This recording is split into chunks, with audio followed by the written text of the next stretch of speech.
G'day guys and gal, there isn't many more things awesome than a Titan from Warhammer 40k. It's the combination of how stupid and impractical they are combined with their sheer girth and firepower that creates this perfect blend of stupidly epic. Like in any practical futuristic setting, a gigantic slow-moving weapons platform would be the easiest thing to take out, even with its void shields. And to 40k's credit, Titans have died in some seriously stupid ways that expose some extremely stupid design flaws. But it doesn't matter because nothing gets me wetter than Titan's warhorn blaring just as they turbo cumblast another Titan with their mega death cannons. Engine kill, baby. But we aren't here to jerk the gherkin over Titans. Well, we kinda are. But more so to check out each of the different Loyalist Titan legions. See, Titans are clustered into legios, which have their own specialties, colors, and Titan battle group compositions. Some Titan legions even have their own unique Titan weapons or even models, and I think that is worth checking out, and will definitely also help your ass out if you ever wanted to pick a scheme for your Titan. Before we get started, food is relevant to everyone. You literally die without it. But what you consume, how healthy it is, how yummy or convenient it is entirely up to you. So today I've partnered with Cook Unity to bring you the best damn pre-cooked meals you'll ever get due to one big advantage they have over the rest. Cook Unity approached 60 of the world's best chefs to design their meals. So you're literally getting the best food you can without needing to know how to cook or spending any time. Just a zap in the microwave and bam, eat like a king. Cook Unity meals are also designed to have great macros. So if you're looking to shred some kegs or build some muscle, they contain the nutrition to facilitate your goals, no matter what your requirements are. You could be vegan, gluten-free, even paleo, and the Cook Unity chefs have options for you. Not to mention, Cook Unity meals arrive fresh, not frozen, so they maintain their flavor and vitality. As an added bonus, the meals are constantly being updated and changed, so each week you'll have new diverse meals. Super important, as I often find myself getting sick of the same microwave meals if I eat the same one too many times. So if you want chef-cooked, high-protein, fresh meals that take no time to prepare or clean up, then go to cookunity.com/Majork50 or click the link below and use code Majork50 to get a massive 50% off your first order of Cook Unity meals. And if you don't somehow love it, you can pause or cancel your subscription at any time. Cheers to Cook Unity for sponsoring this video. Today we'll go over each of the Loyalist Titan legions, checking out their lore, what is unique about them, and what became of them, as some have been destroyed while others still walk the fields of battle to this day. Originally I was going to do both Trader and Loyalist in the one video, but holy shit, there is a lot of Titan legions and I like to keep my videos under an hour. Let's get into it. Okay, so I do really need to state that there is actually a metric fuckload of different Titan legions. So I'll just be covering the ones with actual lore and colors and whatnot, not just the ones that were made up for a specific scene or a chapter of a book and did one thing before never being mentioned again. I'll also only be doing Loyalist Legios and will save the Trader ones for another video if this video does well enough, so like and subscribe. The first Titan legion is Legio Atus. Not the most well known, but their lore is super dope, so it's worth mentioning. They were famous, or infamous, for being so unbreakable and stubborn that most thought they were actually just suicidal. This was evident when they fought to the last by the sides of the Loyalists on the killing fields of Isfahan III, with their few remaining war engines performing a similar heroic last stand against the Night Lords during the Thramas Crusade. Not to be outdone in the naming conventions, we have Legio Annihilator. Sick. A Loyalist Legio that has been around for thousands of years and took part in the Horus Heresy. They would go on to survive that little squabble and fight in the First War for Armageddon before then taking on the Tyranids in the current setting. To combat the mighty Legio Annihilator, the Tyranids created a special Mega Bio Titan that slaughtered its way through the Legio, taking them from Annihilator to Annihilated. Legio Astrorum gives us our first Legio with actual lore and colors. Also known as the Warp Runners, this Titan Legion has a special power no other Legio possesses. That being, they can teleport their Titans directly into battle using secret Dark Age of Technology gear. A pretty fucking handy ability, to be honest. Because of this, the machine spirits of these Titans are extra fierce, thus their Princeps are also. When these battle Titans are on the verge of Titandeath, they get a massive boost to their speed and destructiveness, thriving on the brink. They enjoyed fighting alongside the Thousand Sons during the Great Crusade, but would remain loyal when the heresy broke out, becoming one of the Loyalists' greatest legions, even into the current setting where they fought on Cadia, Vrax, and many other battlefields, winning stunning victories against the Death Guard, Emperor's Children, Black Legion, and Heretic Titan legions. Overall, just a badass legion. Legio Astroman also has a color scheme which makes my job easy. Astroman was a mighty legion as their Forge World also had a fantastic production system for Titans. At their peak, they fielded over 150 Titans, including 3 Imperators, and were present on many battlefields during the Heresy. The Legio would survive the Heresy, continuing to act as the backbone of many Imperial forces. A Legio that didn't fare as well was Legio Atus, a free-spirited, free-thinking, and fiercely loyal Legio. They boasted over 130 Titans at the start of the Heresy, however through the vicious fighting and war, they only had one Titan left by the Siege of Terra. However, they have since rebuilt their strength and have stomped on some Tau balls in the current setting, which is always nice. Now onto Legio Crucius, another powerhouse of a Titan Legion that was favoured by the Emperor himself.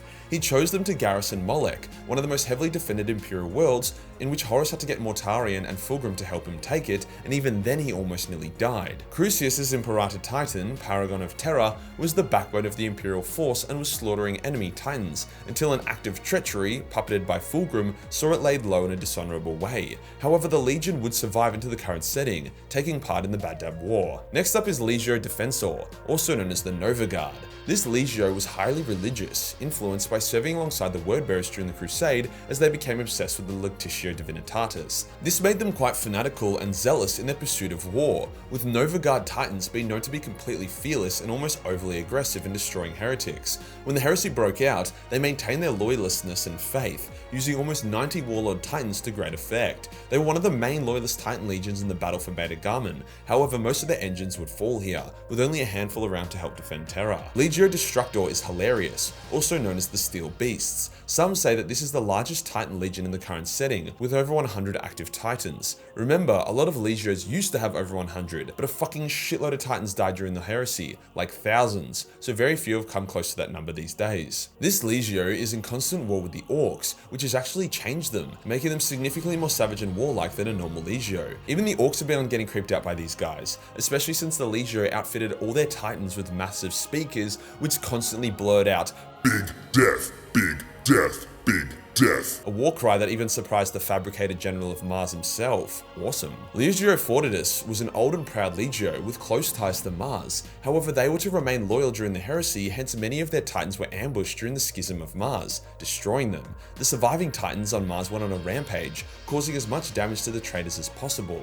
Some Titans were off-world and were destroyed in other war zones, like Molech, so they aren't doing too hot right now. Legio Griffonicus, the War Griffins, have a dope as hell symbol and an even doper battle record. They were very feudal in their attitude, acting like knights and lords as opposed to tech priests or scientists. They were easily one of the largest Titan legions pre-heresy, with over 170 Titans, including War Master Titans, which are spicy as hell. Even Horus was worried about their power, so he ordered them to be scattered across the galaxy in dozens of different war zones prior to the heresy. They would fight hard but suffer a lot of engine deaths during the heresy, but would endure to the current setting. But then the Tyranids ate their Forge World and killed most of their engines, with the final surviving engines then getting destroyed during the fall of Cadia, so RIP. Legio Honorum was an interesting one. They were created by Mars to extend Mars's influence, but during their endless crusading, they found themselves aligning more with the Emperor and the Imperial Truth, setting up their own fiefdoms and Forge Worlds separate from Mars. With this, they were able to reach about 120 Titans by the time of the heresy. The heretics on Mars knew they were too loyalist by now, so when Honorum returned to Mars, they were ambushed and lost a lot of engines. However, the remnants of the Legion then took a Forge World off the traitors and made it their own, rebuilding their Legion. Legio Ignitum is one of the oldest Titan legions. They were one of the 3 OG Legios created on Mars to protect it during the Age of Strife,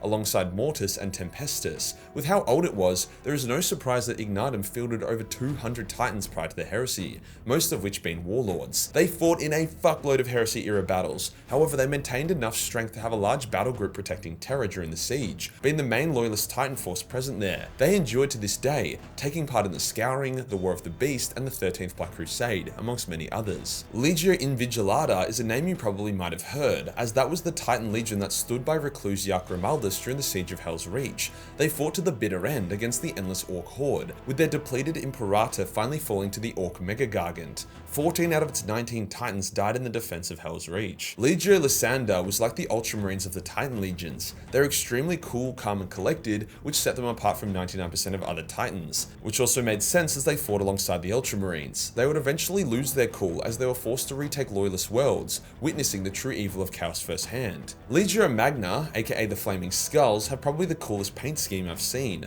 They were quite close with Horus, so a big chunk of the Legio went traitor during the heresy, but many remained loyal and fought hard to restore their Legio's honor, killing most of their traitor brethren, with the surviving heretics going insane. This next Legio is a bit on the nose and I love it. Legio Metallica, aka the Iron Skulls. Metallica was forced to be a warlike and brutal Legio due to their homeworld's proximity to an Orc empire. Because of this, their tally of victories is higher than any other Legio. Their independence and powerful Forge world meant they fielded around 160 Titans prior to the heresy. Most remained loyal, but some went traitor, a fact the Legio was very embarrassed by. They would survive the heresy and fight in the Second and Third Wars for Armageddon, as well as many others. However, the traitor engines of this Legio still exist to this day, a stain on Metallica's honor. A bit more of a low-key Legio, we have Oberon, a previously warlike legion that has chilled out due to their time spent with the Ultramarines. Man, the Ultramarines must be like part-time therapists or something. They were spared the carnage at Calth as they didn't arrive in time, something they were ashamed of as they believed they could have made a difference. To reclaim their honor, they've slaughtered the Wordbearers and the World Eaters alongside the Ultramarines during the Shadow Crusade. To this day, the Legio continues to fight alongside Ultramar, taking part in the Plague Wars. Legio Ossidax was a funny one. They beefed really hard with Mars during the Great Crusade, as they had been independent for many years and had become proud due to their insane victory record during the Age of Strife, so they didn't really appreciate Mars laying ownership of them. The two worlds almost engaged in a civil war over this dispute.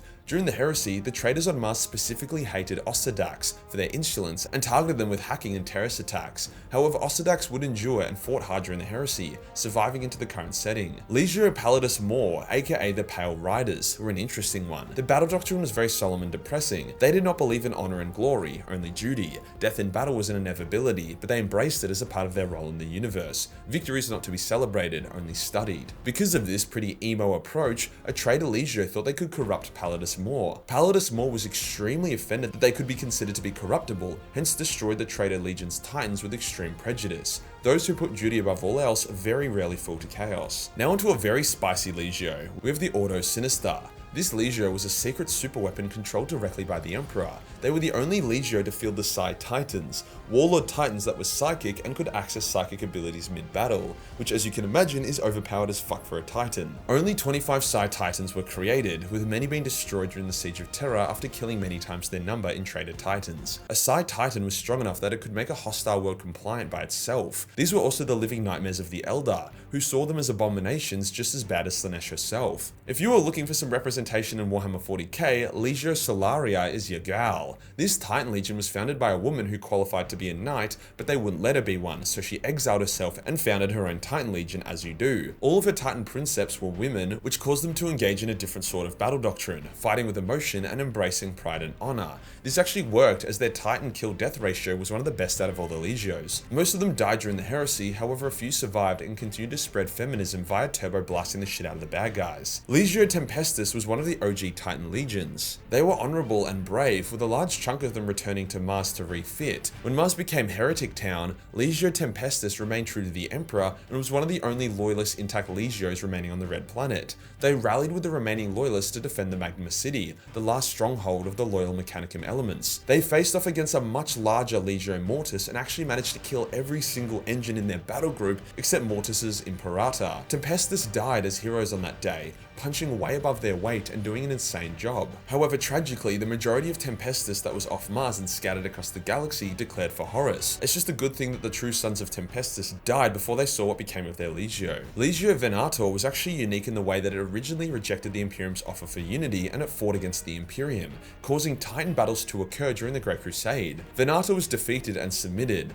A large chunk of them went traitor during the heresy, which the loyalist elements of the Legio went on to purge. Legio Victorium is a bit of a confusing legion as it was originally split into three, Victorium 1, 2, and 3. 1 and 3 remained loyal while 2 went traitor, so they just ended up murdering the shit out of each other until 2 was destroyed, at which point they all merged together to just create Victorium, a legion which remains loyal and endures to this day. And to end on a bit of a cheeky one, we have Legio Naces, which is the legion which Squidmar painted as the loyalist for his warlord Titan diorama, which we were unfortunately unable to obtain. Still sad about that. They protect their ocean forge world of Daxus and use bioluminescent paint so they can see each other in the deep dark of the ocean floor as they fight massive ocean sea creatures. There are a few dozen more Legios I haven't mentioned, but that is literally because they either have zero lore, or like one sentence of lore, or no symbol and color, or no interesting lore. We're all about the interesting and entertaining shit on this channel, not just a wiki page going down a list. If you want to go that, then go on the wiki, or just watch half of the other Warhammer lore channels. If this video does well enough, we will cover the traitors next. If you enjoyed the video and you want to support the channel, then Patreon is the place to be, where we've recently uploaded even more of the behind the scenes, raw, unedited nude cosplay photos from the 2024 nude calendar. Hit the subscribe button and hit the real subscribe button for more Titanic content. Join the Discord for more memes and I'll see you in the next one.